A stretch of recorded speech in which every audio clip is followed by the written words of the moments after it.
Hi! Magandang umaga! Gusto kong magluto ng sinigang na salmon belly. Tara, umpisahan na natin.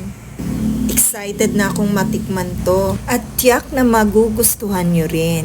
Eto na guys ang kanyang mga ingredients. Pinagsabay-sabay ko na sa isang salang at ito lagyan na natin ng tubig at pakuluan hanggang sa lumambot ang labanos. Ayan, kumulo na siya guys at parang malambot na rin yung ating labanos. Nilagay ko na rin ang sinigang mix. Hayaan natin kumulo uli at ilagay na natin ang ating salmon belly. Takpan at pakuluan ng 1 minuto at ilagay na natin ang ating siling haba. Mabilis lang maluto ang ating salmon belly guys, kaya wag nating i-overcook dahil baka madurog.